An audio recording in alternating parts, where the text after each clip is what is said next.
Okay, everybody, welcome to another of our very popular, very amazing, very fun, at least for me, anime roundups.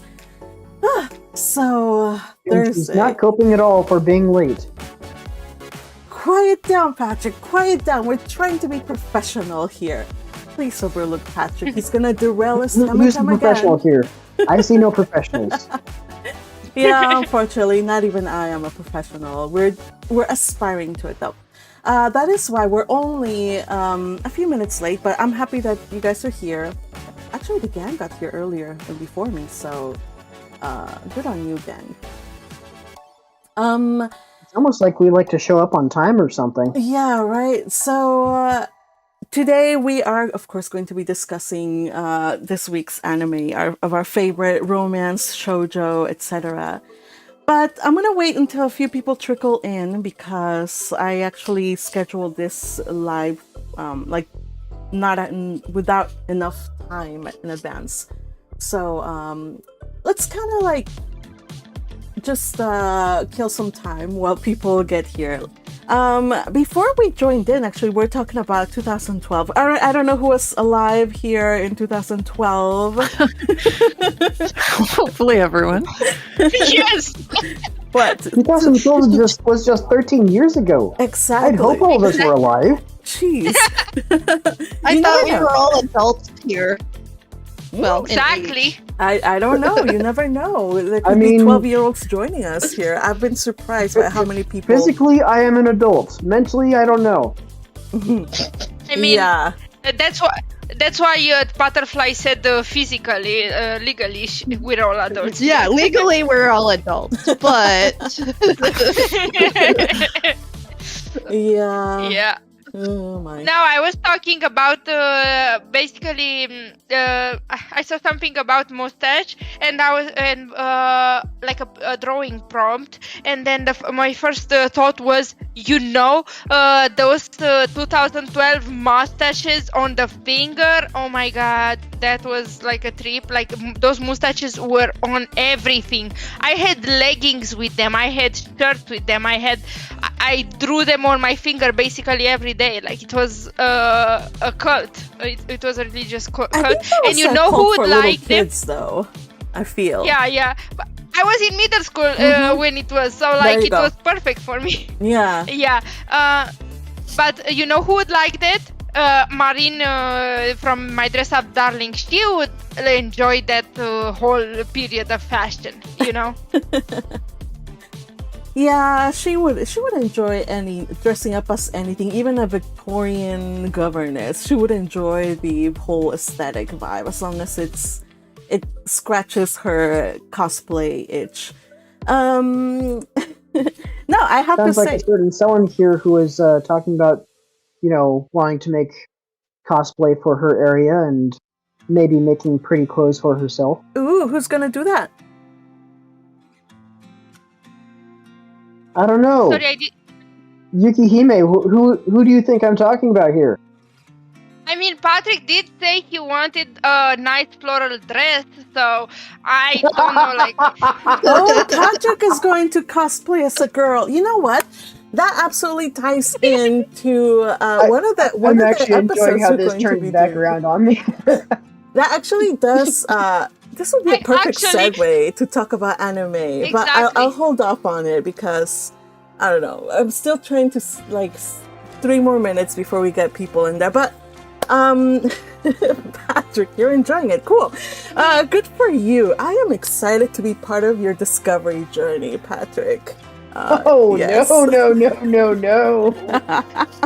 Patrick, literally, I was having mic issues. I didn't hear exactly what you said, and I was trying to process what you're saying. And then I was like, "Oh, he's talking about me? Yeah, no, let's make him wear the dress." All right. You really? Fuji But pedals. yeah, I'm considering to make cosplays because of this anime who is like making me spend money. Nice. Fuji Petals floating on the river asks Patrick, are you Lord Eustace? You can say it's for professional reasons, Patrick. Okay. It's okay. It's It's okay. for research. Yeah, I'll definitely say it's for research. for scholarly reasons. But so Yukihime's desire to make clothes because of this anime kind of reminds me of another anime that inspired me to start cooking. It's called Food Wars. And no, I didn't think that women were gonna start losing their clothes just because of my food. I just thought, I could make some really good food. Yeah, I think any anime that makes you want to like go after a certain thing, like for example, cooking for Food Wars for you, cosplaying for Yukihime, volleyball for me with what's it called? Haikyuu. I'm trying to round up some people to play volleyball with me after I feverishly watched Haikyuu. All of those. That means it's Yes, good let anime. me let me get across the country just so I can play some volleyball with you. I'm trying to gather some people from my side. They don't have to like fly on over. So far, I got 2. If I do one more person, so yeah, that'll give us a 4, so we can do some beach volleyball. So, wish me luck. Maybe next year. All right. Happy You know to what, see. Fuji? I just read Fuji's comment. I agree with this. I agree with this. Yes, Jiraiya is definitely a good source for that. Ah, nice and sweet. Fuji also says, "I'll play volleyball with you, my pie." Awesome, great. So I'm happy that the gang is here and the YouTube peeps are here. Welcome, YouTube gang. If this is your first time, if you just kind of fell here by, randomness or God's will, I don't know. The algorithm sent you here. Welcome. We're just fans of anime and a sense of a bookworm in particular. But during this live, we're just going to be talking about shoujo and romance anime that we've been enjoying watching this season. So this is what the 6th such installment in this kind of like experiment of talking about anime during the week. Welcome to all of you. Today we're going to be talking. Maybe to the next season. Yeah, we'll talk about next season, of course. By the way, Patrick, I don't know if it's your mic, but you sound like a bit muddled. Let me check my input. Yeah, check your settings, please, because I can barely make out what you're saying. It sounds like you're talking from underwater. Yeah. So today we'll switch my device again. Nice. There you go. So we'll be talking about Dress Up Darling, Solo Camping, and Shirley, Secrets of the Silent Witch, and April Showers Bring Me Flowers, and Kaoru Hana. Oh my goodness, I feel like the list got longer, but it hasn't. We're only covering 6. Check 1, 2. Hello? Okay, that's much louder. That's better. Awesome. Thank you. Loud. It's too loud. Okay, so let's see.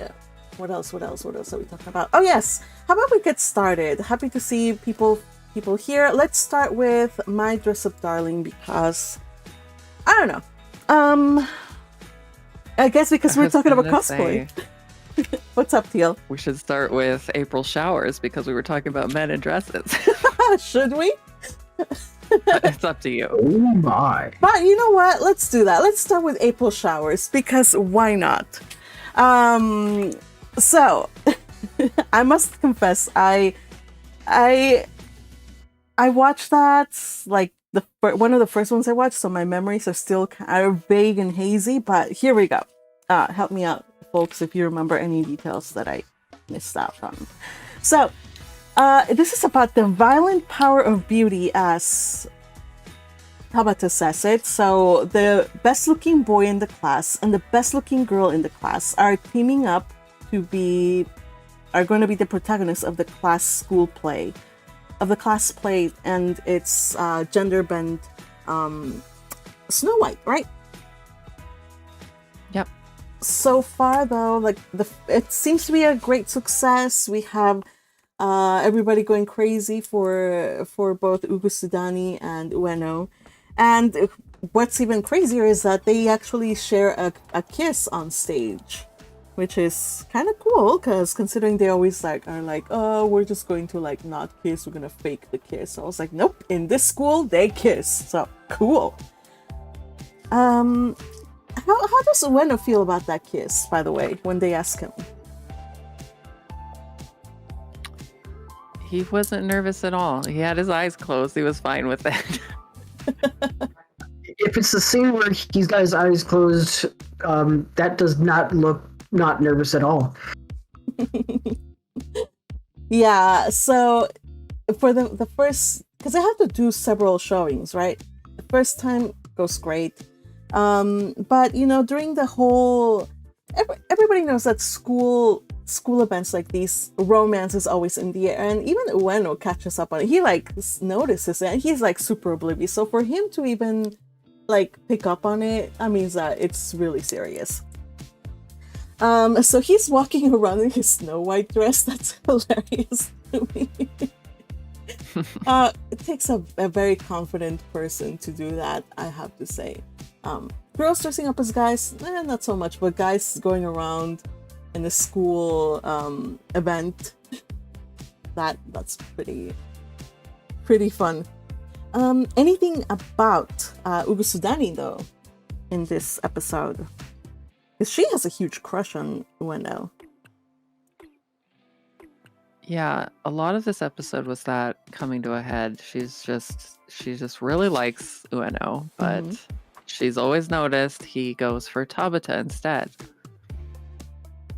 Yep. So, And yeah. And here it's no different, because she's like, I gotta give props. She's trying her best. But you know what? Trying your best doesn't mean that you deserve somebody. You can't, even if you try your best, it's not guaranteed that's gonna happen. It's just the way life is. You can't tell people who they can or cannot love. So during this time, also Ueno is walking around with Tabata, for reasons of course, and they bump into an old acquaintance of hers, which who happens to also be one of Ueno's co-workers. What was curious about this encounter? Ueno was like, "Oh yeah, my old peeps, hello," and then Tabata with the guy, I don't remember his name, was like, "Hello," and they're like, "Oh, you know each other?" So Ueno starts imagining they're like exes or something. Yeah, because there was like a kind of shift in the atmosphere, and he's coming out of his little bubble and he's seeing things, especially when it comes to Tabata. I think he's becoming more aware. I think just the fact that it's Tabata that makes him more aware of things, and of course he's super restless, and so then the second showing of the play, he's lying in there, waiting for the prince's kiss, and this scene was hilarious because what happens? Well, Sumire is leaning in for that kiss, and then he's like suddenly like, "No, I cannot abide this." Oh, poor Ugu. Aww, I kind of felt sorry for her though. Yeah. And he knows that he messed up, and he actually goes to apologize. And he actually is like, it's just that I've been really nervous. There's this person that's really great, and I really want the world to know about it. But I also don't want people also to know about how great she is, because then they might get stolen. And of course, he doesn't say who it is. But Ugusudani knows. And Ugusudani's like, you know what? I can't help you with your little problem. And the girl does what I did not expect, but I should have expected it to happen. She flat out says, like, I can't help you because I am in love with you. I'm like, oh my. Yeah. What? Oh, man, that was a painful scene. At least for me. Yeah, I don't think she meant to confess then, but like the atmosphere was kind of in a romantic, there was like sunset, and she was, it just all spilled over. And she regretted it, and so she runs away. Yeah, I felt pretty sorry for her. And, as to Ueno, he looks absolutely shocked. And the next day, she's avoiding him. So there's no way that he can like either reply to her confession or apologize or say yes or say no. No, she knows. She knows. So she's avoiding him, and to the point that it's so awkward that they mess up the ending, because she's like, she makes it so that she makes it so that he doesn't have to kiss her. She just tells him, "You can wake up," but it kind of threw the story into like disarray. So again, that was pretty bad for them. He wants to again like talk to her, and she runs. It's really cute because she goes to visit the judo club, the muscle cafe, and who helps her out, you guys? Tetsuo Gotanda. It's always Gotanda. It's always Gotanda. So like the show is telling us like these two. It's these two. I'm like, okay, show. Okay, got it. Really sweet of Gotanda to see that she's in distress, and when Ueno comes running and she's like, no, I can't talk to him, so he grabs onto Ueno like in like this I don't know what kind of hold you call it, but it's almost a headlock. Yeah, like a headlock, grabs him there and makes it so she can run away. But eventually Ueno finds her and they have to like have it out, and they talk, and she's like, yeah, it's pretty obvious that you like Tabata. He's like, oh my gosh, I didn't know. Well, of course, he's our precious golden retriever bimbo. So there we go. They do part friendly like, so once they said what they needed to say, he does say like, I didn't dislike that you like me, and I thank you for that and stuff, but we can only be friends. Kind of awkward, but it's necessary, and at least she got some kind of closure. But that's not all. What else happens? There's 2 other people around. Yeah, well, we see what Sumire is like. The instigating incident for her crush was that Ueno tore off a piece of eraser for her entrance exam test. And she's like, oh, I guess I don't need this anymore. Yeet.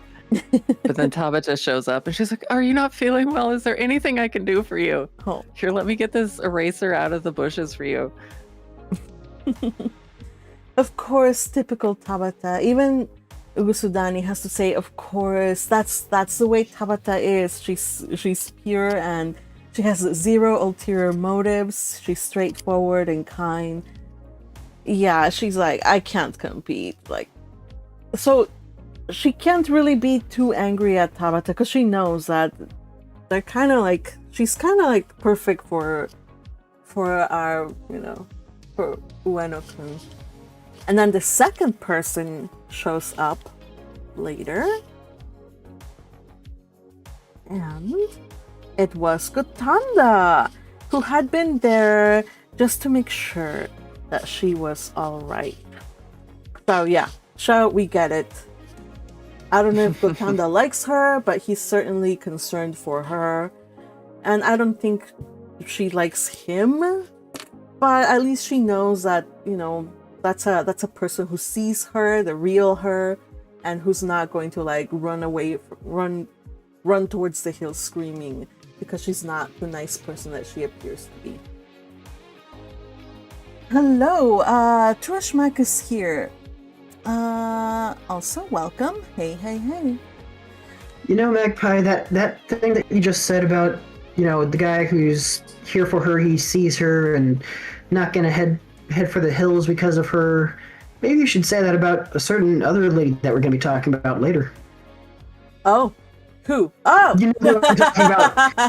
The only anime you've watched of all of these 6. Alright, we'll get there eventually. So, anything more about this episode besides, the ending scene where Ueno is playing with the band and... Yeah. I guess my only thought about that is, why does Ueno need glasses to play the guitar? Glasses are this week's important prop. We get glasses. Yes, yeah. They're important to assume a new identity. So this is his band boy identity. Put on some glasses. Never underestimate the glasses. You know how I'm loving that we're tying together every single like tenuous thread of connection between these animes. So if you watch Secrets of the Silent Witch, we'll get there eventually, but yes, there's also glasses. Next, okay, one more thing. I do think that I am curious about this person from Tabata's past, because one of the things that it has like maybe a romantic thing, but maybe it isn't, or maybe it is. I don't know. We only saw the event from Tabata's point of view. I need some closure for Tabata too. Yeah. Awesome. I'm looking forward to that next week. Is next week the finale for April Showers Bring My Flowers? Yes. Yeah, I think a lot of these are done next week. Yeah. Sad, but we'll have some good things to talk about. Mm-hmm. You know which one doesn't end next week, which I was surprised about? Solo Camping. Interesting. Yeah, Solo Camping is a 2-core, so it has 24 episodes. Really? Yes. Wow. I don't know how they're gonna stretch it out, what kind of drama, but good for them and good for us because it's a super chill episode. I mean, super chill series.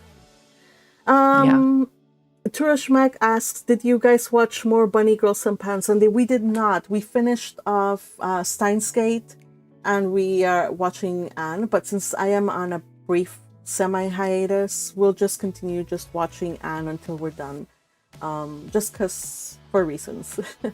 But I will continue watching it probably on my own. We finished the Steins Gate because I wasn't away. Yes, you're very special. And while Bunny was away, we watched a little bit of Bunny Girl. But I am curious, actually. Magpie, did you continue watching Bunny Girl? I'm gonna probably continue watching it, but I usually do my binge watches like on my own because it's right. I kind of, unless it's like specifically for like the group, but usually like after I'm done with a day of work and it's like 11 and I'm like, okay, I need something to relax to, I get my iPad and I just binge. So actually, I have a confession to make, Teal. In other words, we are a rowdy bunch that likes to talk during the show, and Magpie just wants to watch. Yeah. Teal, I started Steins Gate 0, so I am in episode 8. Oops. Yokaro Joshu. Yeah, whatever you said. Betrayal. I'm sorry. Psy. Kanguru. She got caught. Yeah, I did. Magpie got caught by the organization. Yeah. She's not with Indeed. us. I got caught. But I'm thinking of returning. Well, because you guys, I want to also finish. What was that one? Vox Machina. On Sundays. So I didn't finish it. We didn't finish season 2, and I know season 3 is done. So, we might just watch that one. Probably. We'll see. Unless other worthy contenders come up. All right, so shall we go to the next one? I'm looking forward to that. Wait, what are you watching? I didn't hear it. The Vox Machina. Vox Machina. Oh, I have to watch the first season. All right, so let's see. Next one, Dress Up Darling. All right, this one, I'll just leave it like really brief, I guess. My main complaint is that we still don't know what the heck Akira's problem is. I know she has her own things. By the way, her mother is the worst mother of this week. Totally awful person. Threw away her books, threw away all of her hobbies, and basically traumatized a poor girl all of her poor youth in high school. Aw, I felt sorry for her. Yeah. Compare that to Rintaro's mom. Like, it's night and day. Yeah? Exactly. Oh my gosh. I actually think that Akira's problem with Marin is just that she sees her as like one of the popular girls that might have said something. Like maybe it wasn't just her mother. Maybe girls would have said something about her anime passion in school, and she sees Marin maybe as that. I don't know. I'm increasingly convinced she likes Marine. Because there was a scene this week where she's like setting out from her apartment and she has this little acrylic figure of that weird girl from the ecchi game that Maureen likes to dress up as. And she's like, I'm leaving now, like talking to her acrylic stand. I think she saw Maureen cosplaying then and was like, you know what? I can let my freak flag fly too, and I can like anime. I think that's what happened. And so she's just a bit shy around Maureen and not actually like, oh, I can't stand this girl. I don't know. If it's shyness, if it's kind of like hero worship, I'm sorry, Theo, but I'm gonna get so upset because they're just baiting us for no reason. Like, I want to know, like, drama. I want tea, and I want it now. And they're gonna give us ice cold tea, and I want it hot. And it's been 3 weeks, and I still don't know what the deal is, and I am very, very upset. Yeah, I agree with Listening to you guys talk about this, I just want to be like, oh my god, girl, spill the tea! Slay! Slay queen! Oh my god! Okay, Pat.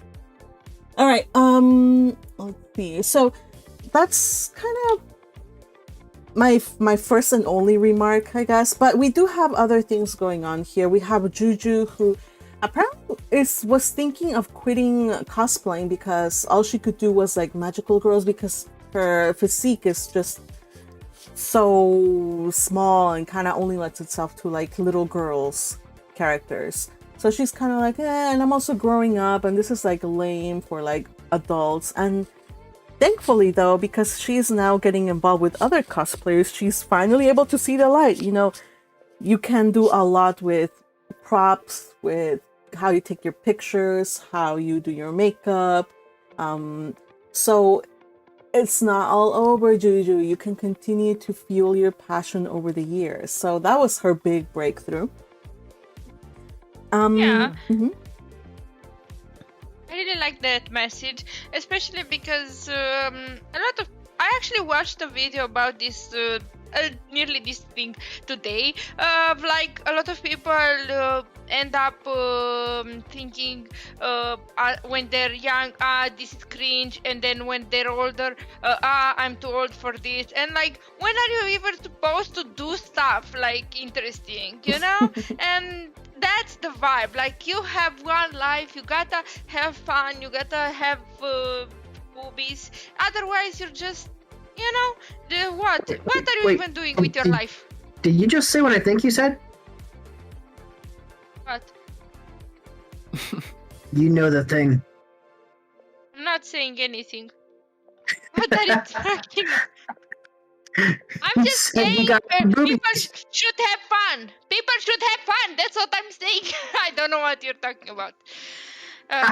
You know what? I like that episode and that message. I agree. It's kind of like reminds me of when I'm talking about a sense of a bookworm. I'm like, oh, like the book came out, or oh, like the anime comes out soon. And I'm like excited and on my own. My sister's like, you're a grown-up, why are you watching this stuff? And other people like that are your age are talking about this stuff. That's for kids. And I'm like, you don't know anything. So you know what, I'm glad that she was able to see the light, even though I'm still kind of like weirded out by the fact that we don't know what her deal is, but that's okay. Also, I'm glad that I finally I watched over the last 2 days the entire season, and I'm glad I did because I wanted to catch up with you guys. Yeah. For this stream, but I just remembered how much I actually love this series, how adorable it is, how annoyed I am at Marine's existence, because I'm like, I can't, I feel personally attacked by her existence. I'm like, oh my god, I'm not original at all. There is already an entire anime with a character that's basically me. I hate it. Thank you. Oh I man. don't know. I feel represented, and at the same time, I feel like a copycat. I don't know.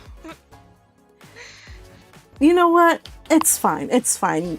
You know, you can wear your. Didn't you buy a marine wig, same color? You know, kind of like an umber at the end. So you can now cosplay yourself as Marine. Exactly. Mm-hmm. Exactly. It's a Marie inception at this point. Mm-hmm. Marine also picks up on the fact that Akira does not like her. She's like, but she's so hilarious. She just laughs it off. She's like, you know what? It's cool. Like, of course there's going to be somebody. Like, I can't be liked by everybody. Like, she's not bothered at all. Exactly. That's the attitude. Mm-hmm. Some people will like you, some people will not. Mm-hmm. That's life. Yeah. So it takes.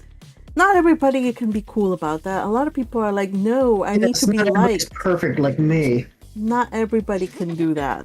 So, anyway, the whole Not everybody can be Patrick.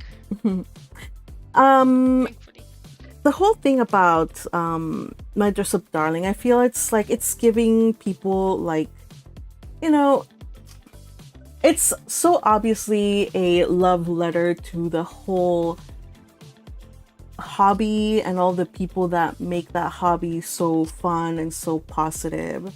So like, even I was saying like at some point I'm like, maybe I should try cosplaying because it just seems so accepting as well. Like Juju was for example feeling like very like, I'm little, I can't do this, I can't do that, but because she was able to surround herself with other cosplayers, she's now able to, you know, a whole world opens in front of her.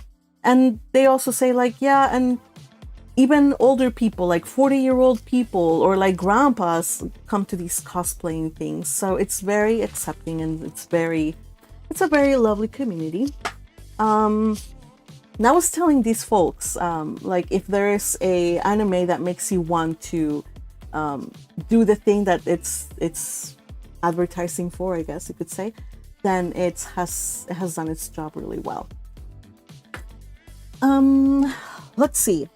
Anything else about this episode besides my little rant about Akira and how horrible the mom is and how terrible that we don't get hot tea? Are there no characters in this anime called Fernand or Ferdinand or something similar? Nope. Sorry to disappoint you. Aww. All right, let's move on to solo camping. And before you ask, there also is no other Ferdinand or Fernand or anything for you. So you're gonna have to save up your gag for another time. I'll torment you for it. All right, so we have solo camping episode 10, and we have Shizuku. It starts with her out shopping and researching, and right off the bat, something happens. What is it that happens? Something rather important. She stopped in a little cafe after her shop, and who does she run into but Kana and Akihito? Mm-hmm. That's Gen's friend and his ex from a long time ago, who just happens to return from abroad or wherever it was that she was, and who just happens to have been asking about Gen, and who just happens to have shown a little bit of interest or some interest in getting back together with Gen. By the way, the fact that she's like, yeah, I have no interest, but then what does she go? She goes to stalk his house and wait for him. Oh my gosh. I'm like, what in the world, woman? Yeah. That was interesting. Yeah. Ugh. Okay. So if she has any feelings left for Jen, then she just likes to jump into the meat grinder and hurt herself even more. And there's people that are like that. I know a few. Just women, have some self-respect and just go. Go, please. But anyway, all that aside, we do have Kana who finds Shizuku super adorable. She even like goes in for the hug. Which is like, personal space, lady, okay. Well, Shizuku during this conversation senses that Kana is like a love rival, so she outright goes and declares the fact that she likes Jen and she wants to keep camping with him. Kana, of course, assures her that she has no interest in Jen. I'm like, yeah, you better believe that. I don't believe that, but okay. Keep telling yourself that, Kana. Keep telling yourself that. Again, I'm not hating Kana because she's the other woman. Just because it's just the anime doing anime things and, riling up my feelings. Well, I get it because I don't think she totally stopped loving him, but he just refused to open up and actually be like a partner in the relationship. So it just fizzled out because he wasn't providing his half of the relationship. Mm-hmm. Yeah, I feel like Jen was just not emotionally available, and she absolutely deserved somebody that was emotionally available. So I don't know, maybe this time around when they meet, he'll be more open to see what did where things went so wrong for them, because he said their breakup was pretty bad, it ended uglily ugly. Yeah. So Ugly. I do hope that they can wrap things up cleanly here this time around. I don't want to see any more drama or girl trying to steal the other, no, I don't want that. That would be so against the whole feel that these are adults and they're not gonna do high school drama for the sake of drawing out the story. By the way, this one, I don't know if I said it live or if I said it before we joined, but this one has 24 episodes. So while a lot of animes are ending next week, in the next couple of weeks, this one won't. So we'll have more solo camping to look forward to. Maybe by 24 episodes, Gen will at least realize his feelings. Oh my gosh! If it turns out to be that kind of show, I'm gonna drop this show from the anime weekly lineup, save up the episodes, and just talk about it at the end. If it gets I hear annoying. it's a pretty slow burn. I don't know if it's that slow, but if it's slow burn with him hurting the other person or unnecessary pain, then of course I'm going to just kind of okay, we'll give you a break, and then we'll just talk slow about burn other stuff. like a camping propane stove. Oh yes. Speaking of camping and fires, today's lesson, or at least this week's lesson, was how to make a fire pit. I learned a lot. I keep learning a lot with these things, of course. Some people might have learned this when they were in Girl Scouts or whatever other stuff, but I didn't. So that was fun. Well, I've usually camped at campsites that have pre-made fire pits. I've never had to make my own. Same. And always somebody made it for me, so I'm like, hey, you over there. I did know about some of the wood structures to help a fire burn, like the teepee or the what was the one they call it, Starfire or something. Ooh, yeah. I'm sure that one of these days, this information is going to save us somehow. I don't know. You never know. Storing it up anyway. A Remington event could happen even today. You never know. It's good to be prepared. And so Shizuku during this episode. Remington event? Sorry. I think I said Remington. I think I meant Carrington. Oh, sorry. I don't know what either one of those is. I'm sorry. Oops. What is a Carrington? It's when there's a huge coronal mass ejection from the sun and it knocks out an entire power grid. Oh. One half of the world would just be without power. Oh, I see. Well, we don't want that. Thank you for telling me what I don't want.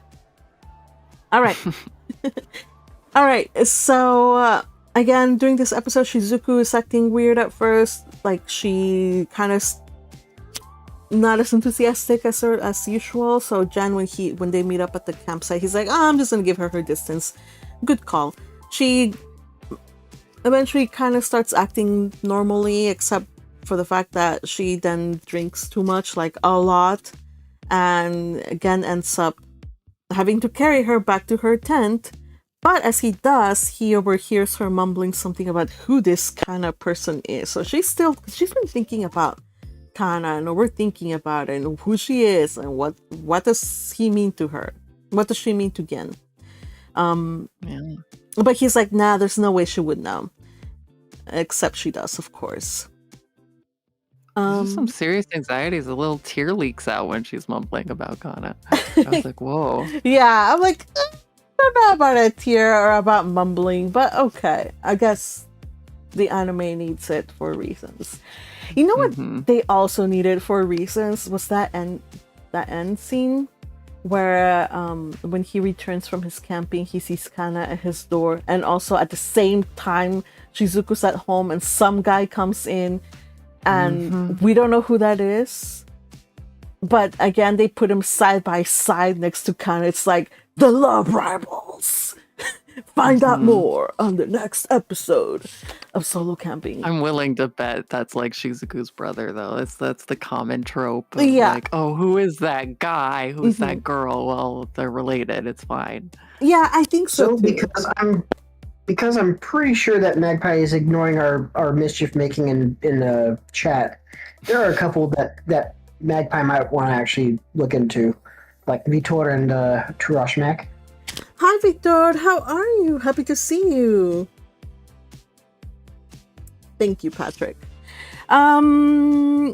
We're discussing anime, Victor, and so far we are covering shoujo and romance anime, of course. We discuss April Showers Bring Me Flowers and Dress Up Darling, and we're finishing out with Solo Camping. We'll be talking about Anne Shirley, Secrets of the Silent Witch, and Kaoru Hana next. So I hope that you've been catching up one of these. You should check them out though; they're really good.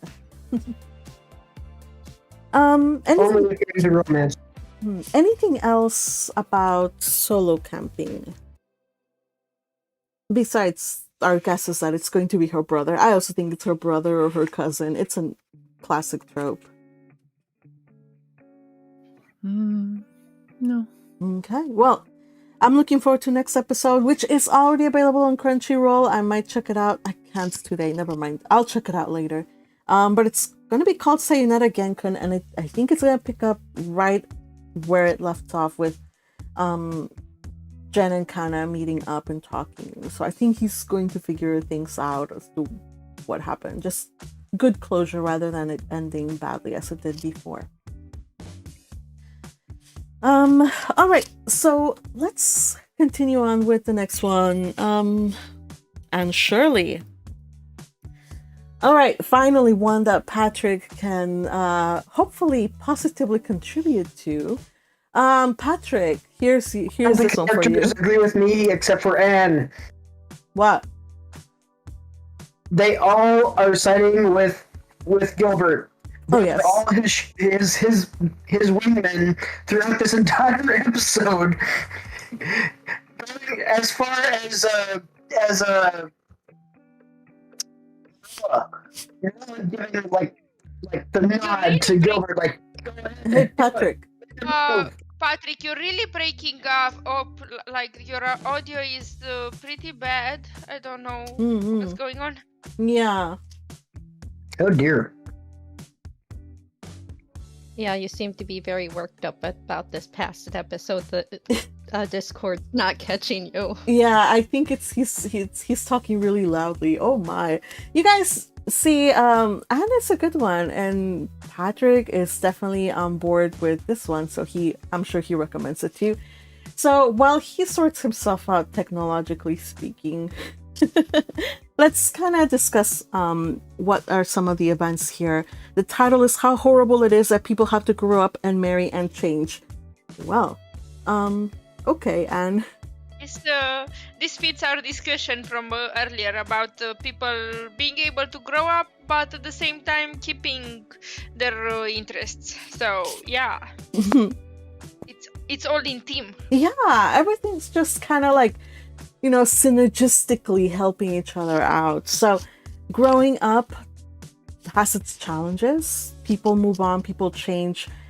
Anne is really a little bit depressed. I won't say broken up, but she's really has some really like depressed moments, sad moments when she realizes that, you know, not only is Diana moving on, getting married, having other interests, and they no longer will be able to be like the little girls who would signal each other from their bedroom windows, but Diana's also moving on and she's moving away.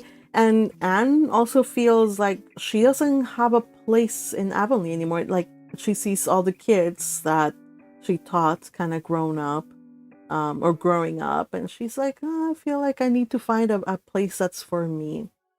Of course, like our little criticism here is like what it's only been like 3 years since she taught at the Avonlea school. So I don't know how different things can be in 3 years.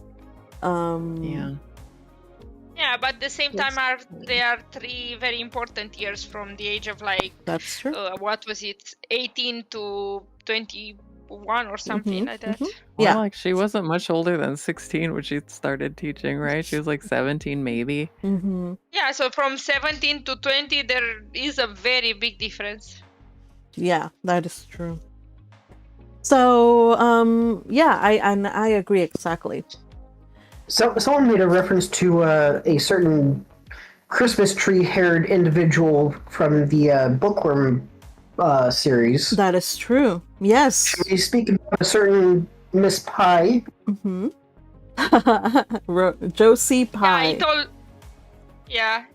It also caught me off guard. Like, what? What is that hairstyle? Like, that's literally Dead Lind. What do you mean, Josie Pie? What did you do? Speaking of Josie Pie, she channels in her deadly in this by asking, I heard Anne jilted you again, Gilbert. She tells him, you never learn your lesson. Yeah. Even this... Oh, I don't want to side with her. Oh. Man. Josie, but at least Josie has... I think we know who told all of Avonlea about it. Who? To be fair, she only had to tell Rachel, and Rachel would go and blab it to everybody on Avonlea. Yeah, between Rachel and Josie, everyone knows everything in Avonlea. Oh yeah. I was about to say that Josie Pie is training to become the new Rachel. You know what? I hope she mellows out though, because she was pretty mean. At least her friends still want her around. Like, she's lucky, because a lot of people, when they're that kind of hateful, like people don't want to hang out with them. So hey, she got invited, and she still gets to be part of the group. I do have to hand it to Gilbert, because when she pokes at him, he's like, he only laughs and he doesn't make a big deal about it. Even Anne is just kind of like, oh my god, like taken aback for his sake, but he's like cool. He's still cool.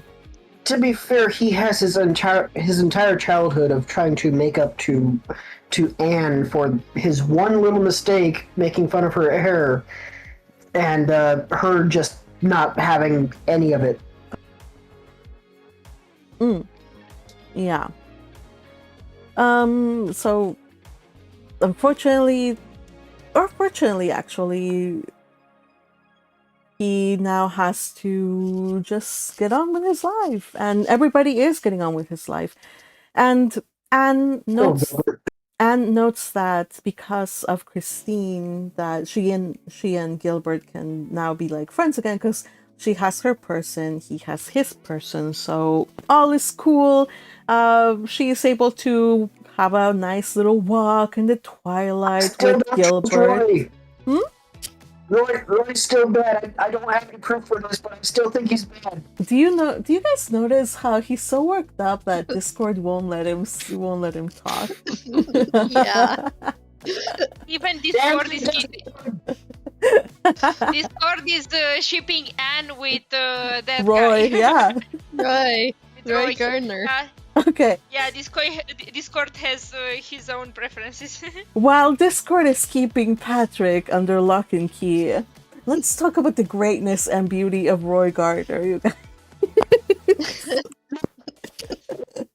I mean, what a pretty name, Gardner. Like, isn't it beautiful? And he has dark hair and he's giving her roses. He writes poetry. Exactly. Yeah, And and I'll have you know, my favorite fast food place is called Roy. So.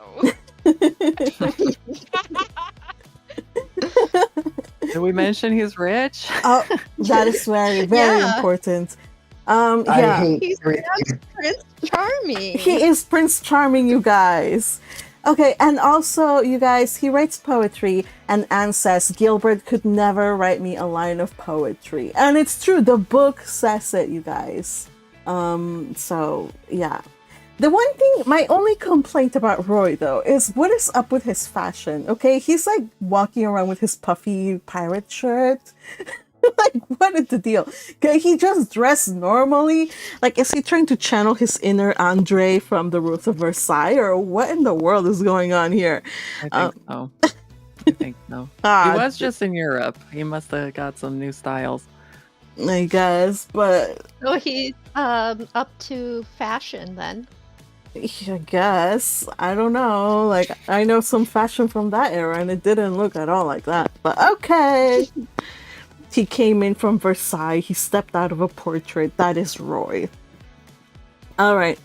But jokes aside, though, I think that one of the big differences is that, yes, he does fulfill Anne's romantic ideal. And there is a line that the book kind of skipped. I mean, that the anime skipped. That's from the book. Because when Anne is looking at the letter, at the poem that he wrote her, she's like, yeah, Gilbert could never write me, any poetry. But then she's like, but then again, Gilbert could see a joke. Like, Gilbert has a sense of humor that she shares. They have, they can laugh at the same things. And Roy can't. Roy has zero sense of humor, you guys. So, oh, no. We'll see. See, Gilbert's best boy. There you go. Do you feel better now? Are you Yes, okay? I feel much better. Take a deep breath. Oh, in and out. Good for you, Patrick. I'm glad that Discord has let you off. My internet hates me for some reason. I don't know what's going on. Anything more about this episode? About the wedding or about the ending or whatnot? We didn't talk at all about Phil and Jonas, did we? Oh, tell us about Phil and Jonas. Well, Phil worked very hard at the reverse courting, and eventually Jonas finally asked Phil for her hand in marriage, and she's like, I can't wait to be poor and on mission with this guy. Oh my gosh, girl, you don't know what you're asking. Right? Didn't she say she sneezed like 3 times when he proposed? Yes. She did. That's hilarious. Yeah. So Jonas is going to be graduating next year, you guys, or this year, and he's going to take a church in the slums. And when they get married, she's going to go join him there. And Anna's like, yeah, you do realize that you said that you would never marry a poor man. And Phyllis is like, yeah, well, whatever. Like, don't cast me my sins of my youth. And also, like, I would go to Greenland for him and everything. Phil, once she decides that she wants something, she doesn't seem to turn back. I hope for her sake that continues the case, because a hard life awaits for you, girl. Being a minister's wife on a poor place, and that's gonna be rough. But you got daddy's millions to tie you over, so tend to give everything to their flock and the poor, and do a lot of work for free. Yeah, it's Meanwhile, a challenge. The Patty's Place owners, they must be pretty rich because they're off in Egypt. They're like, you can have Patty's Place for another year. Cool. We're gonna go see the Sphinx. That was kind of fun. Perfect. Yeah, that was fun. Yeah, when I grew up, I want to be Especially like with the those woman. ladies. Knitting. Yeah. Yeah, they look so. One of them was has such a serious face, and like it was fun to see her being serious in Egypt. Like what? Mm-hmm. Yeah, they're gonna run over Egypt, they said. So I hope that they have a good time, because it's good, because I think that the girls really enjoyed just renting out their own place rather than living in board houses, and it's important also for them to, enjoy their youth together. Reminds me of the many times I've gone with Airbnbs with my friends, just renting something out, and it just feels so much nicer. So more for that. Also, they can keep their cats. I'm sure they wouldn't be able to keep them if they were back in dorms or whatever. Yeah, dorms don't really allow cats and stuff. I know plenty of people who were upset, but I also know someone who was who went to veterinary school, and in the dorm for the veterinary school, every single person, including the teachers, had their pets with them. Anything else about Anne before we go into Secrets of the Silent Witch? I think the one thing we haven't mentioned yet is the interesting choice of Anne's bridal maid outfit compared to what you would expect. So that was kind of weird that she was dressed in white and that she had a veil on. So yeah, I agree. Yeah, that was weird. I agree for sure. I think they use these choices not because they're historically accurate, but to kind of do a thing. Like Roy's really crazy flamboyant outfit is to show his like supercilious romantic nature, and then Anne looking more like a bride than Diana is so she can, as she comes down with Gilbert, you get that sense of like, oh, they'd make such a beautiful couple. Agreed entirely. So we'll see what other creative licenses they'll take in the next one. We're almost done with it though. We still have a few weeks. Yeah, it was, I don't want it to end. Yeah, I know. Yuki? Yeah, but it was weird the fact that I don't know. I know like what the writers are trying to do, but like like with the whole Roy situation, like she could have taken him back for the wedding so that he was okay. He wasn't be the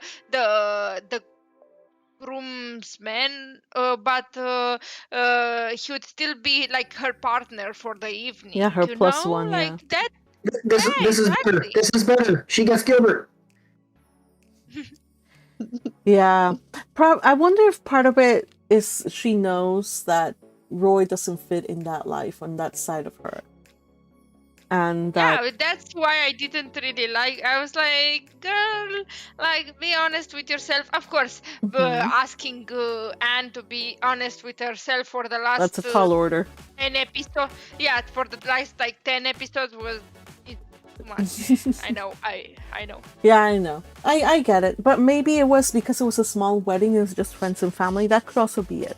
I mean, it was at her house, and it wasn't that they rented out a huge, dance hall. So that could be also it. But I also think that even if that had been the case, I don't think she feels as serious for Roy as he feels for her. I mean, she just kind of like, oh, I guess I'm gonna get married to her, I guess. But yeah, I mostly feel bad for him. Like, even if he doesn't have any bad intention, I just like, I don't like it. I feel like Anne Anne is playing with. Yeah, exactly. Oh no, Anne is that girl. Oh, all right. Let's move on to Secrets of the Silent Witch, because we're running out of time. She didn't want me to keep talking about Gilbert. Discord doesn't want you to keep talking about the Gilbert, darling. All right, Secrets of the Silent Witch. We get kind of like an origin story for. Not exactly origin, but we got plenty of flashbacks to know about Monica's past, especially with the introduction of a character.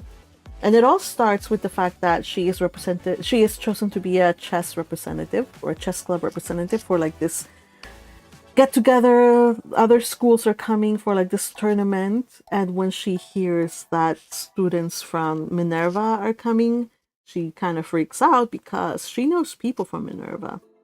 Teal, can I ask you a question? I don't know if this is a spoiler or not. Yeah.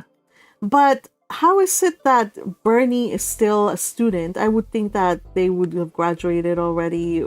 Is it that she graduated first and like it's like a sped through the curriculum or what? I think it was a bit of speeding through the curriculum. She was clearly, at the top because of her silent casting. Mm-hmm. She hasn't been one of the seven sages for very long at all. Yeah, because it said it was 2 years ago when she was forcibly recruited. She hid in a curtain, and then they gathered the curtain and carried her to the place where they were having the evaluations. I love the little gif you're showing here. Yes. Yeah, I laughed so much that I was like not expecting, like maybe she would be dragged away, but no, they just pulled down the curtain and like they took her with them. No way. It looks like a pair. So, from someone who's never watched this series, this looks like a pair of Gryffindors carrying a bundle and a rug through Hogwarts. Yeah, it feels like that. So now they're only kidnapping a witch to get her to become one of the seven sages. She faints, and she collapses, and she still becomes one, which is kind of like weird because from Bernie's perspective. Well, go on. They don't show it, but there's also a magic battle component to the interview. Okay. I guess what she failed was the interview part. Yes. Honestly, there's a lot of weirdos in the Seven Sages. They're probably like, it's about par for the course. Yeah. I don't know if... Yeah. Sorry, I'm kind of getting some of the... I don't know what part is light novel stuff that I read and what part is anime. That's why I kind of stopped reading the light novel for now. I'm going to continue once we're done, though. But yeah, they said something about the Thorn Witch also being one of the weirdos, and so on and so forth. All right. So, a person from the past, we have Bernie, who he's the second son of a lord. He's ambitious, or back when they first met each other, and his ambition was to become one of the seven sages. And right off the bat, I knew that something was going to happen. I was like, oh no, when she becomes one of the seven sages and he doesn't, because I'm sure, he's going to be like angry or whatever. And yes, that's what happens. Either way, where I slowly saw it like a train crash, like in slow motion. I couldn't stop it, but I saw how their friendship kind of developed, how she would run to Bernie. Like she's so shy, but that was the only friend she ever had in school. And how she would run to him for anything, and he would like encourage her. And I think he liked having that person who looks up to him admiringly, because for somebody who's a second son, he's trying so desperately to stand out, to do like something great, and having the admiration of somebody, I think that made him feel good. And I don't blame it. Up to a point. Some of the things he said later on, though, that was no. But yeah, I get why that happened. So when he taught her, he helped her out to do speed chanting, which is like way more advanced than regular chanting. And then from there on, she figured out a way on her own to do silent casting.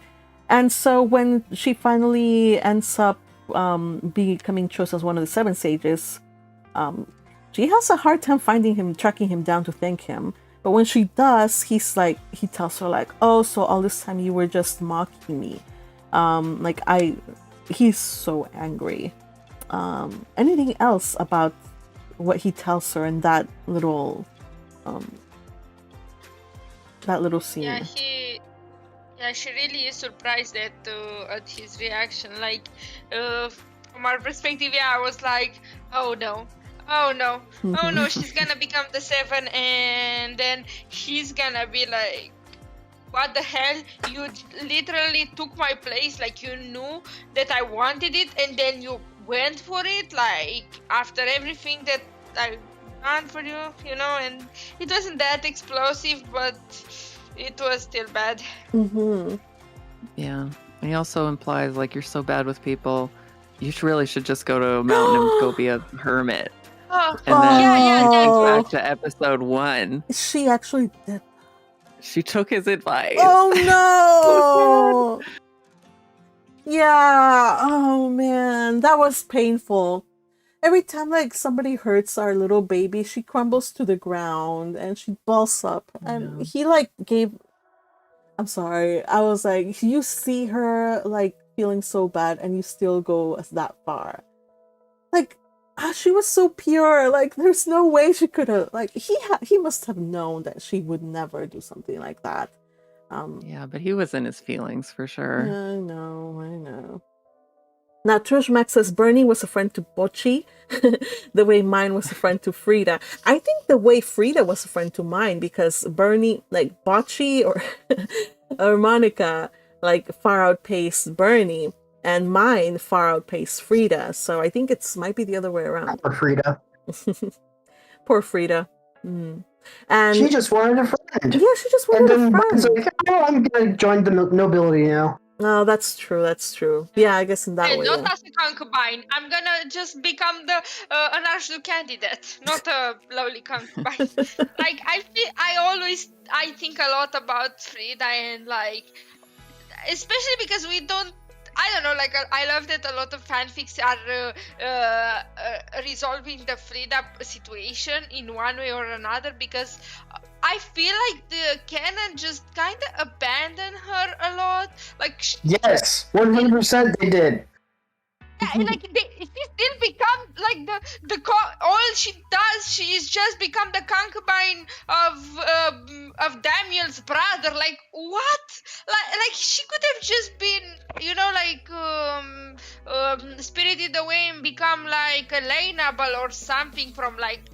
You know, like I've seen it in I saw it in so many fanfics of like her just like how mine's past was changed, you know, and like background, and she could just become another orphan, or at least like go to the temple, or at least something. But no, she just it's like that. Like I don't know, like I hate it so much. I understand this, but it's not Gekukujo if you don't ascend past some people. Oh yes. But whether you use them as stepping stones, are you using people as stepping stones? So I don't think mine did. How gracefully do you step on your stepping stones? Right, exactly. You know, how gracefully? Do you do it daintily, or do you be like, I'm gonna step on you and crush you, and then I'm going to go to the next one and, you know, stomp. Or do you like flit? Oh, I'm gonna find it. Anyway. And she definitely uses them later on as she matures in her noble role. Yeah, but like I feel like she took up with her like her entire commoner family, like you know, with Tuli being the personal maker of accessories for her, you know, and with her position ascending and like all of that, you know. Yeah. And the personal dyer and the personal I don't know, a lot of things. And even her father became like the captain of the guards for Ehrenfest City for a while. So, you know, like a lot of also Lutz and Benno are like winning a lot through that. And like that's why I'm especially upset, because for most people she did not forget about them, but just like with Frida, like she's literally barely mentioned. You know, unfortunately. All right, so let's get back to this one. So, because there's some stuff about Bernie. Bernie is, of course, one of the representatives of the chess club tournament, and when Monica learns that Minerva and university students are going to come, she freaks out. But thankfully, one of her friends is like, okay, on the day off, if there's somebody you want to avoid on the day off, go to my room and and she dresses her up. Like, I was trying to find, like, she reminded me of somebody, I don't know who. She looked like another character. I don't know who. But anyway, she looks totally different, and she's so excited because with the glasses and the makeup and the dress and even the corset that helps her with her posture, she looks like a totally different person. Except that it seems that Bernie could know, like, he saw through her. I don't know if he saw through her, but he started acting really hostilely, like he cornered her at some point. That was kind of scary. However, my favorite part of the whole episode happened right there. You remember who came to her rescue? Yeah, it was her two secret lovers. Her two secret lovers, indeed. Yeah, it sounds terrible, but hold on a second. It was just Nero and Rin, because they were told to, like, keep an eye out for her. And I don't know what to make of Rin's character, but they're really funny because they have read the book that Nero's reading of, novels and stuff like that. And they're like, well, I would like to reenact this scene with you, like when like the bad guy is bullying the protagonist, like, then I can swoop in and say, why are you bothering my woman and whatnot. So oh my gosh. Funny. And like, imagine this guy, Bernie's reaction of like this two Ikemen coming in here and, why are you talking with my woman? No, she is my woman. Like, what did I stumble into? Like, Monica, what have you been up to? But I am really curious if he actually is aware that she is Monica or not. Like, I want to know too. Maybe he's suspicious. But can we get the confirmation? No, we can't. We can't. No, Teal knows. We can on Friday, tomorrow. Yeah. We'll see what happens. Yeah. I'm tempted because Teal has read the light novel, but I will not ask. I will be ready for the surprise. Oh my god, I love this gif that you just put up of them just dancing and she's just dead. I love it so much. I wanted to do an eternal loop of them just dancing around, but I didn't have time, so yeah. It's alright. Yeah, so I fully enjoyed this episode. First of all, I enjoyed it because we got, some shenanigans with Nero and Rin. Or, I think it's a nice addition. I don't know how long Rin is going to stay or how long Lewis can spare his magical spirit. But I like the vibe they got going on.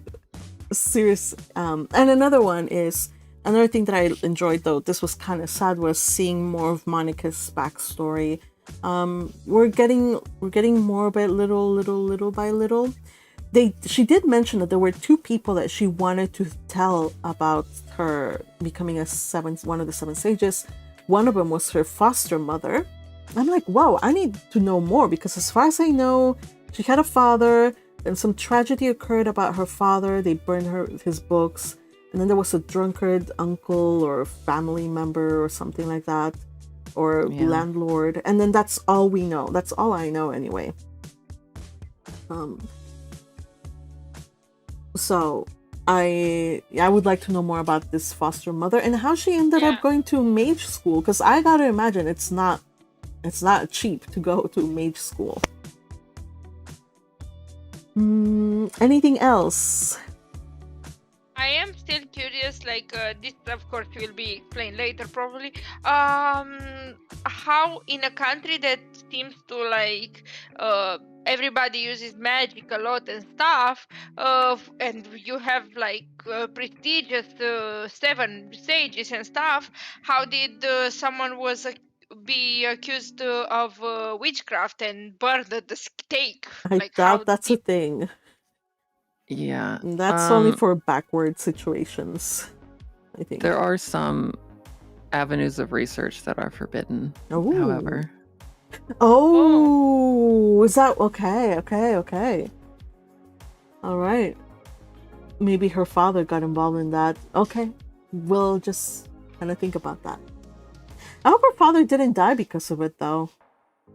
Anyway, that's just me hoping. Don't confirm, don't deny. We'll get to it when we get to it. Why do I just remember wrong? I wasn't he burned at the stake in one of the episodes? No, there was a fire. They burned his writings, but unless we're talking about Orb, nobody was burned at the stake. It was very Orb, wasn't it? It felt Orby. Yeah. Oh yeah. Oh my. Yeah. Man, I love that one. Oh, so good. Anyway, if you guys want a series about burnings and heretics, and it's really good. It will. Yep, it's got everything: destroying research, torture. Yeah, it has everything. Check out Orb on the Movements of the Earth, and it has a great opening song that I still can't get enough of by Second Action. Hey, Vincent is with us. Vince, dear darling, how are you? By the way, thank you so much for the super chat. Hey, have a whole bunch of hearts. Why aren't you joining us? You should join us. Miss you, buddy. We miss you. Hop on over on Discord if you get the chance.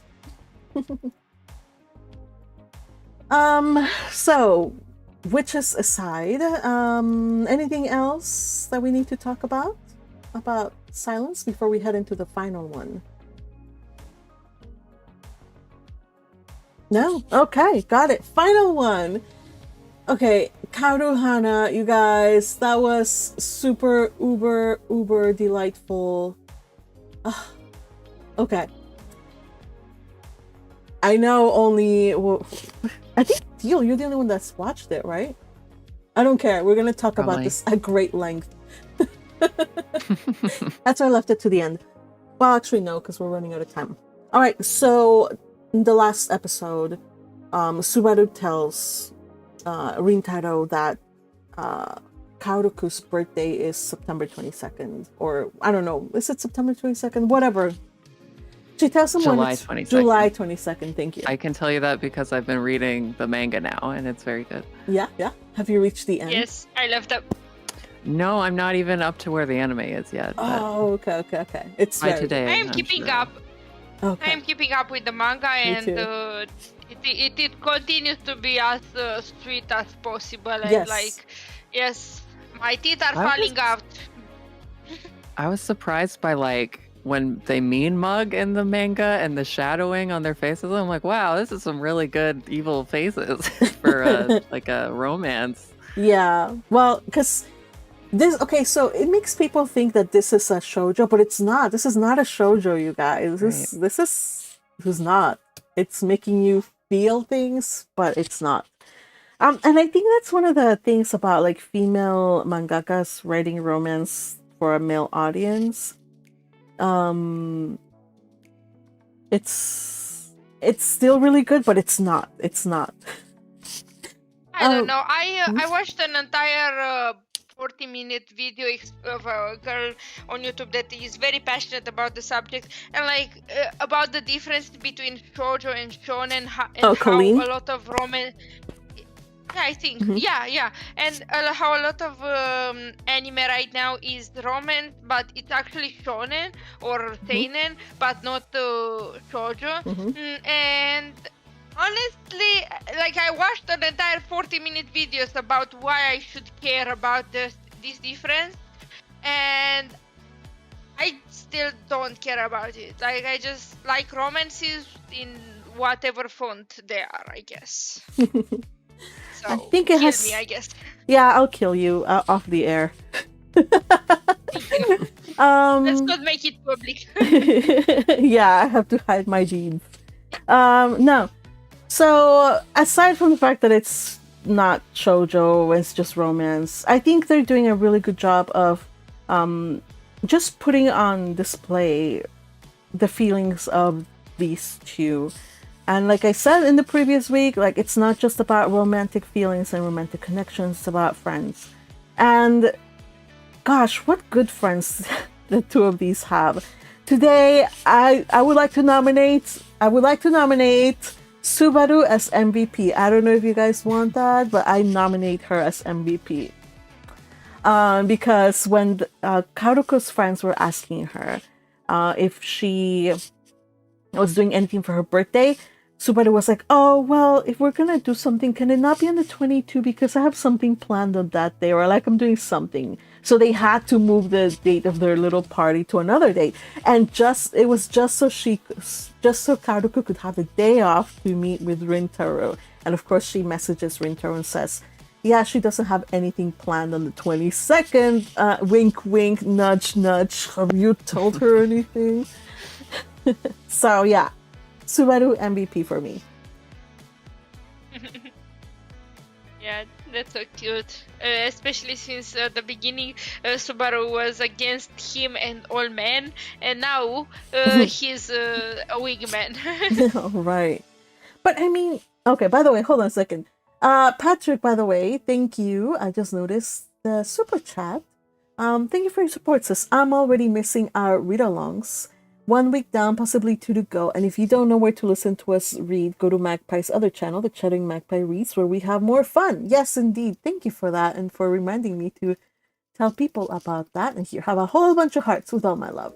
I'm always here to remind you to advertise for your own channels. Yes, yes. I guess I got too carried away in the fun. So, yeah. Thank you for that. I highly appreciate it. Autocorrect butchers my message. It's fine.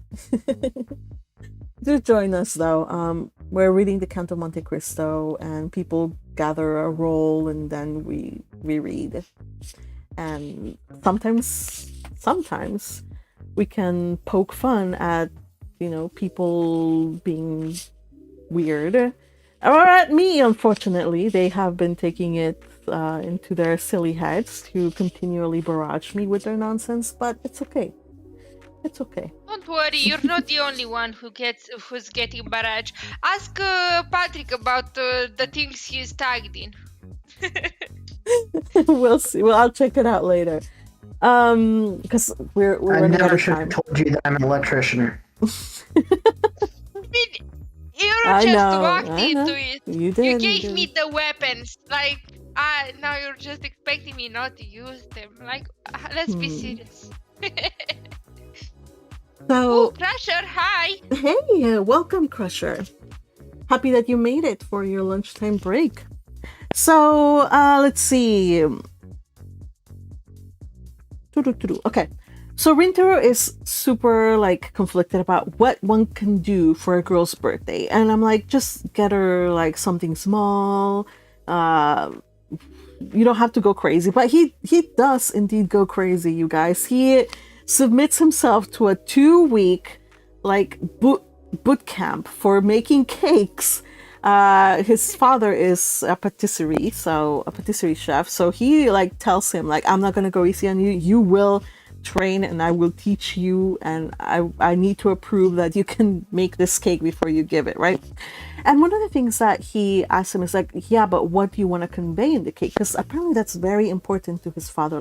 What feelings does he want to convey, and what feelings does he want the person eating the cake to experience? So Rintaro is very clear. I want to convey my gratitude because Kaoru saw me, and she saw the real me, and she kind of saved me in a way, and I want her to feel happy and to smile when she has the cake. Because he could have easily given her any kind of cake from another shop, but ultimately his mom's like, why don't you just make her one? And of course he does. Exactly. And if that is not love, I don't know what it is. Exactly. He's working hard for also The handmade gifts are always like above and beyond, you know? Like it's something special. Yeah. I also like to cook for people. I don't like cooking for myself, and unfortunately, I have to eat a few times a day. I seem to remember a certain Red making a couple of gifts for us. One in particular, Magpie, she mistakenly showed on stream, and that was definitely entertaining for me. So Rintaro eventually does call out Karuko and says like, "Hey, I want to meet for your that day." And she's overthinking it, but of course she gets confirmation from Subaru that yes, Subaru contacted Rintaro and told him that was her birthday. And so she's super excited. Meanwhile, he's super anxious as the day approaches. And he gives her the cake. Not only that, he tells her that he made it. Not only that, but it's his first cake, like his first real cake. I'm sure he made more when he was training. But of course, he's really kind of like anxious about it. And she's like, "Oh, thank you." And, she's smiling and she's so happy, of course. And she does say like, "Can I call you later to tell you about it?" And he's like, "Sure." So like, cut to the next day. I mean, to the evening. Oh my gosh, Rintaro is like, he's so like intense. He looks so scary. His parents are like, "Yo, like, did something happen? Like, was it not well received?" But they can't ask him, of course. And the moment that he gets a notification from her, he jumps to like get to talk to her. That was hilarious. By the way, his parents are so cool. They could be nominated as second MVPs. I don't know. Teal, who do you think was the real MVP here? Because I can't make up my mind now. It's gotta be Rintaro's dad, just because he's so cool. He was cool, right? Just my type. I mean, he was very into his craft, and that's really good. And I like that Rintaro remembered to thank him too. They raised that boy right. They did.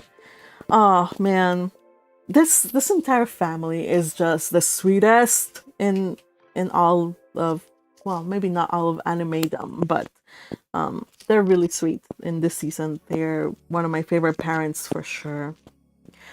Again, after this, he thanks his father, like you said, and he's actually asked to continue to work at the patisserie, at the bakery shop over the summer. And of course his dad's like super strict. He's like, "Yeah, but you're gonna work every single free moment of your summer."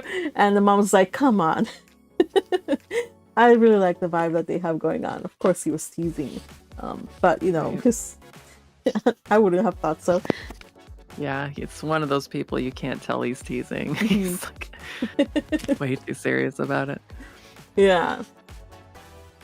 So that kind of wraps up all of the 6 series that we're watching for this season. Unless there's something else that I missed for Fragrant Flower. A fair amount of subs didn't subtitle the last phone conversation after the credits. Do you?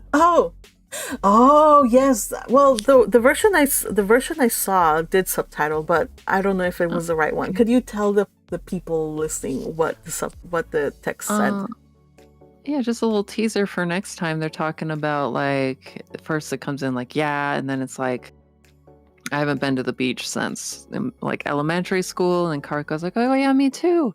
And then Shohei's like, "Man, someone's gonna have to get fireworks, right?" So it sounds like we're having a beach episode, some nighttime fireworks. Sweet! So exciting! Oh yes, the beach episode. Woo! I will be fireworks. Beach episode. Everybody loves there a will beach be episode. fireworks, so I am excited. Me Alright, I too. love fireworks, especially the metaphorical kind. And speaking of, I'm looking forward to what they're wearing. Speaking of things that I also love it when you guys support this channel via Super Chat. So thank you, Crusher, also for supporting this channel. Says, "Hey Magpie, recently saw a cool anime movie called Inuyuyo. The movie is about a child who's born deformed during his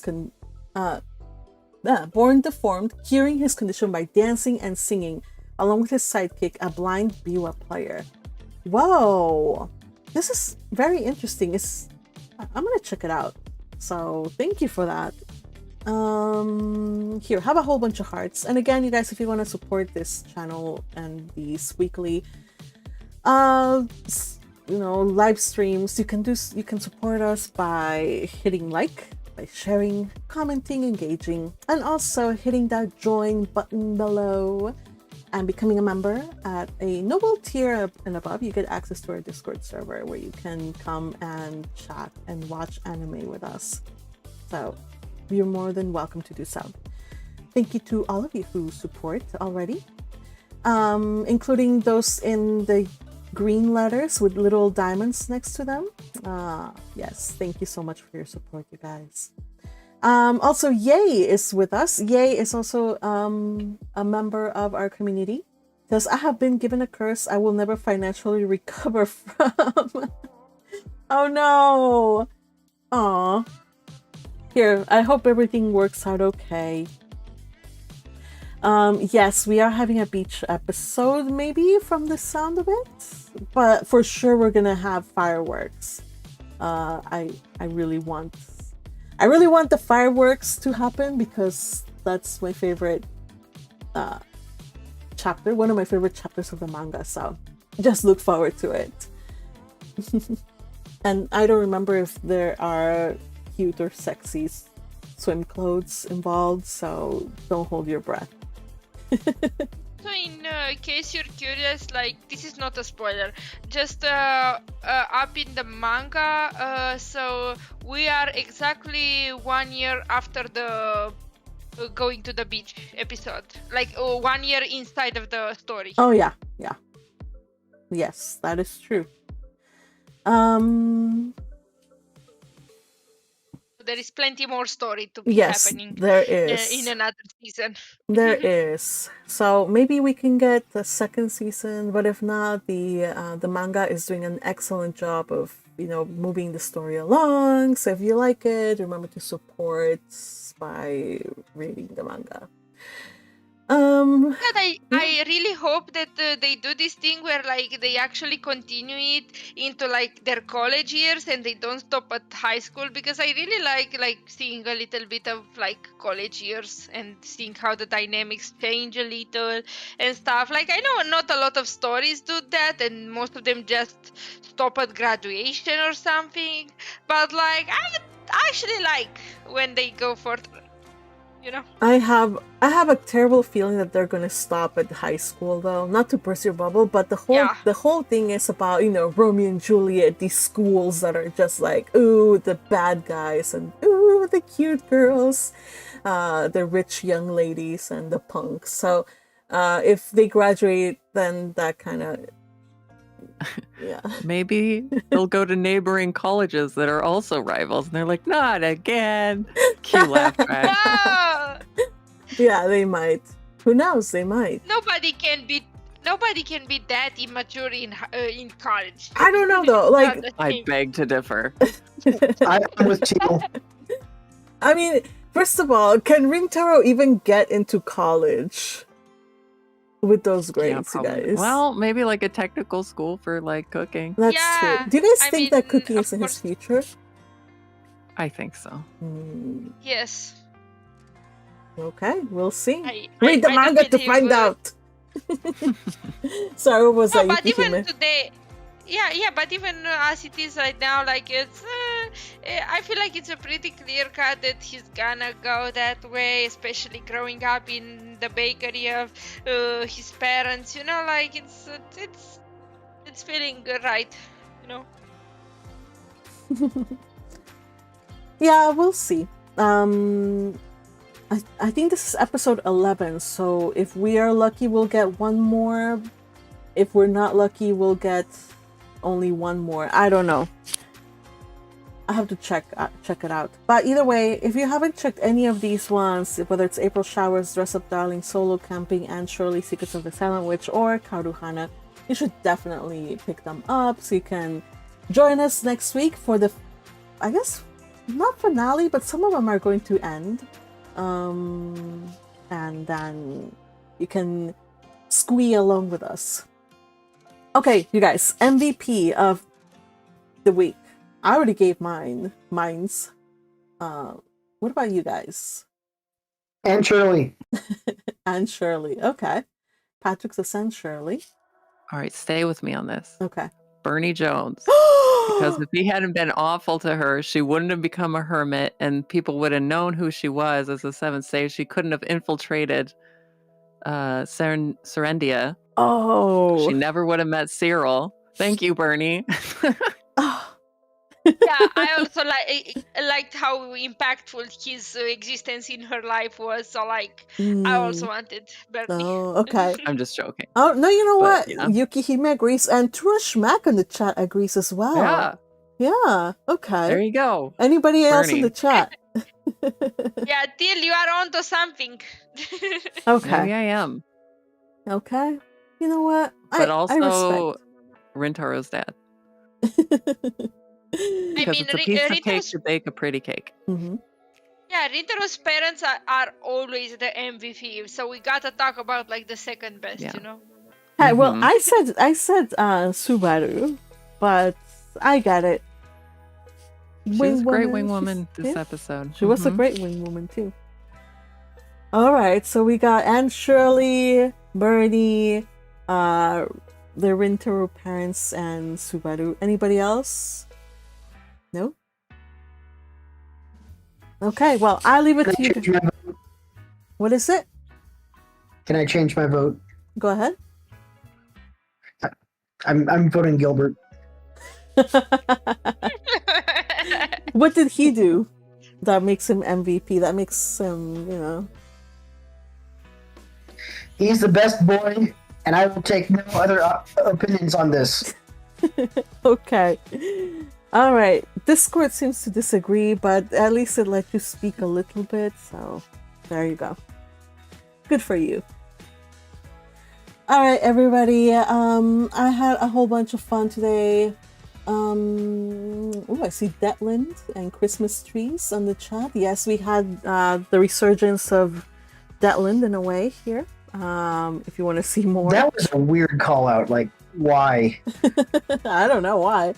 It's like me calling out, I don't know, Roy Gardner as. It's more the. I mean, are there really any women who actually wear their hair like that? Like, I don't get it. It would take a lot of product to stay up like that. I don't know. And a lot of hair. Mm. No, listen to me. Hear me out. I feel like it would be like a skeleton made of something else situation, you know, and then covered with hair. As someone who did like horns made out of my own hair, like that were pretty big. Yeah, I do believe that you can just put something like a skeleton or under it. Yeah, for sure. Oh, women have their tricks. Wow, yep. I've seen women try to reproduce the Princess Leia hairdo from, I think it was episode 5, Suck where buns. she had the big old hair buns. Yep. Yeah. Suck buns. Yeah, that takes a whole lot of hair. But it's not hair. Yeah. Hello, Ed. What did you want to say?